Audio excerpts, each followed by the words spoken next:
반갑습니다. 타임 레버리지. 시간을 들여 막대한 세계로 치환한다. 한 주의 마무리, 금요일이 밝았습니다. 평일 또 잘 마무리하셨으면 좋겠고요.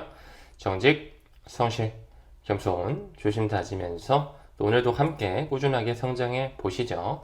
전체 들어가 볼까요? 마스터카드와 비자카드, 이 카드의 기득권 세력들 역시 요즘에 스테이블 코인도 받아들이고 있고 과거부터 ISO 20022 메시징 표준의 RMG 그룹으로 또 리플렛과 같이 나란히 하고 있을 뿐만 아니라 마스터카드 같은 경우는 CBDC 파트너로서 리플과 함께 또 손을 잡고 있죠. 이런 것들 우리가 배경 지식으로 알고 계셔 주시면 좋을 것 같고, 최근에 디지털 자산 담당 부사장 2명을 또 채용을 했대요. 즉 다시 말해 앞으로 이 암호화폐 생태계 이 사업에 본격적으로 확장을 나설 것이다, 이런 시사점을 주고 있는 것이죠. 머지않은 시점에 우리가 비자카드, 마스터카드를 통해서 크립토로서 코인 결제가 되는 커피를 사 먹거나 밥을 사 먹거나 여행 갈 때 비행기표를 끊거나 사실 이런 것들은 지금 우리나라에서는 아직 안 되고 있지만 유럽이나 남미, 두바이 같은 곳에서는 조금씩 시행이 되고 있죠. 이런 것이 이제 시대적 방향성이라는 것을 꼭 알아주시면 좋을 것 같습니다. 블랙록에서 운용하고 있는 아이비트, IBIT죠. 이 자사의 S&P 500 ETF 수수료 수익을 추월했다라고 하네요. 특히나 이 기사에서 나오는 것처럼 지난 1월 달에 이제 비트코인 현물 ETF가 출시됐잖아요. 이 출시 이후 지난 18개월 중에 한 달을 제외하고는 매월 순유입을 기록했다. 그만큼 이 IBIT의 기관의 수요가 아주 짱짱했다라는 걸 볼 수가 있겠죠.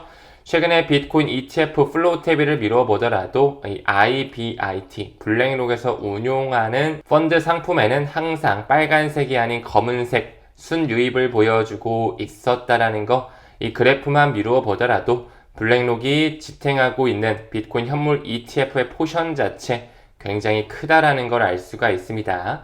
여기 보이는 이 검은색이 블랙록의 IBIT의 시장 점유율을 나타내는 것이고요. 지금 현재는 그들이 약 70만 개 육박한 현물을 보유하고 있다.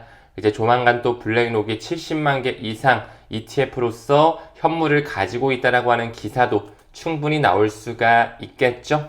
아무쪼록 슬슬 마스터카드와 블랙록, IBIT의 이런 수익률 그리고 포션 자체가 점점 늘어나면서 이 크립토 생태계와 금융과 연결성이 가시화되고 있는 시대가 우리 앞에 펼쳐지고 있다. 이 정도로 좀 큰 그림 잡고 넘어가겠습니다.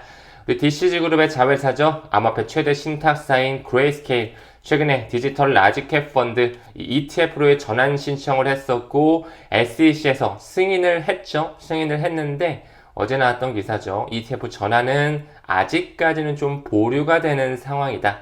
현재로서는 전환이 불가능하다라는 내용이 포함되어 있구나. 즉 다시 말해서 아직까지는 좀 시간 끌기를 하고 있는 것이죠. 머지않은 시점 완전히 ETF로 전환이 되면서 이제 XRP, 솔라나, 라이트코인과 같은 그런 알트코인들 단일 종목 역시 블랙록에서 신청하고 SEC에서 인정해주는 발걸음이 나올 것이다.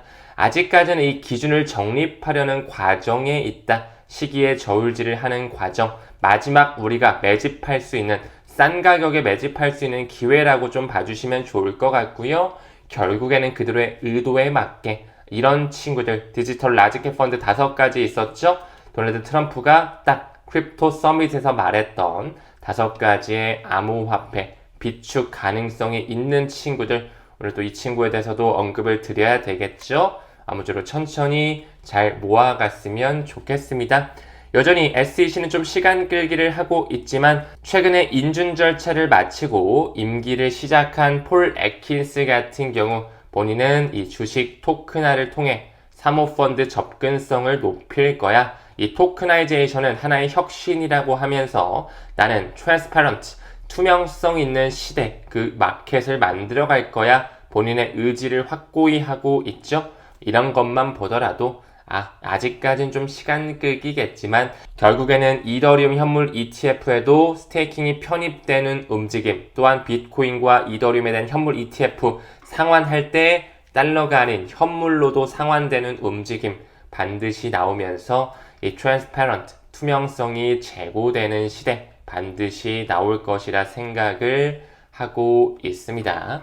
다음으로 넘어가서 리플 얘기 좀 해볼까요? 리플 최근에 은행 면허를 신청했죠. 이제 슬슬 스테이블 코인 사업을 강화하는 움직임을 보여주고 있다. 이 은행 면허를 신청한 것은 서클에 이어서 두 번째라고 하고 있죠. 이게 만약에 완전히 승인돼서 이 은행 면허를 취득하게 된다면 이 OCC 통화감독청의 감독을 받게 될 것이다. 그러면서 이제 미국 전국 단위에서 활동이 가능해질 거라는 거, 사실 이것 또한 정해진 수순이자 하나씩 그들이 준비해가는 시나리오의 일부가 되겠죠.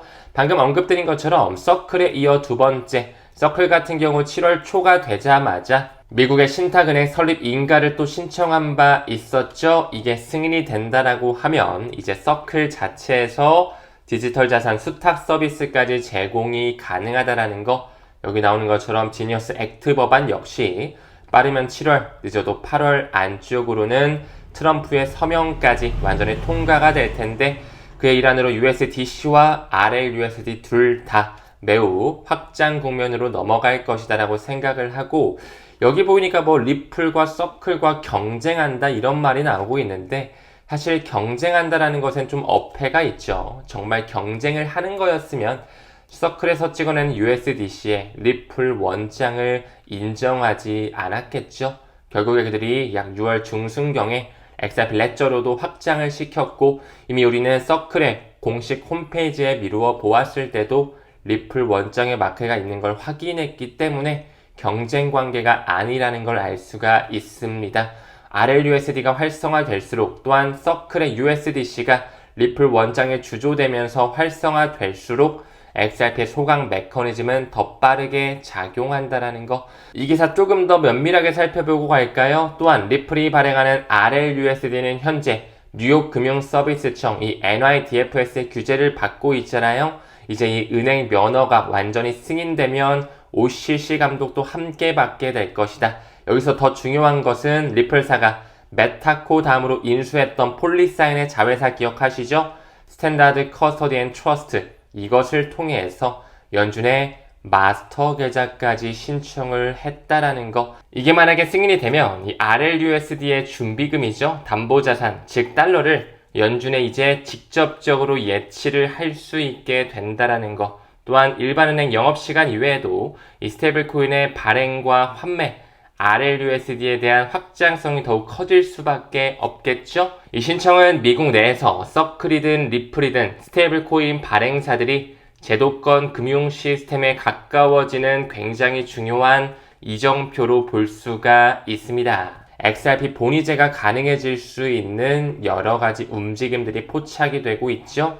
우리 사관학교에서 공부했던 그들의 특허와 바젤위원회에서 티어 1 등급 그룹 1으로 들어갈 수 있는 어느 정도의 요건들 모두 다 갖추고 있다라고 말씀을 드렸습니다. 즉 다시 말해 엘리노와 테러 기사가 말하는 것처럼 리플사가 은행 면허를 신청하는 것보다 리플이 연준에 마스터 계좌 신청한 것이 훨씬 더 중요하다라는 거, 왜 그들이 과거부터 스탠다드 커스터디를 인수했는지, 또한 이 중개은행을 거치지 않고 연준의 직접 결제가 가능한 시스템 권한, 리플이 이제 이것을 가져갈 수밖에 없겠죠. 통화감독청의 수장 조나단 굴드 역시 비트프리 비트코인 채굴 회사 출신이었다. 현재 친암호화폐 기조를 펼치고 있다라고 말씀을 드렸습니다.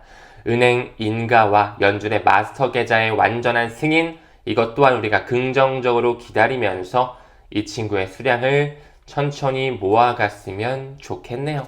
다음 기사 봤을 때 벨러에서 비트코인 캐시 등 8가지 ETP 상품, ETF의 조금 더 포괄적인 개념이라고 봐주시면 된다라고 말씀드렸죠. 이 디파이 테크놀로지의 자회사 벨러에서 지금 몇 가지의 알트코인 ETP를 신청하고 있는데, 어떤 것들 신청하는지, 우리가 주목해야 되는 코인들은 무엇인지, 비트코인 캐시 이미 많은 전통 금융권에서 다 인정을 하고 있죠. 또한 폴리곤 역시 이더리움 레이어 2 그리고 RWA 섹터에서도 꾸준히 채택되고 있고요.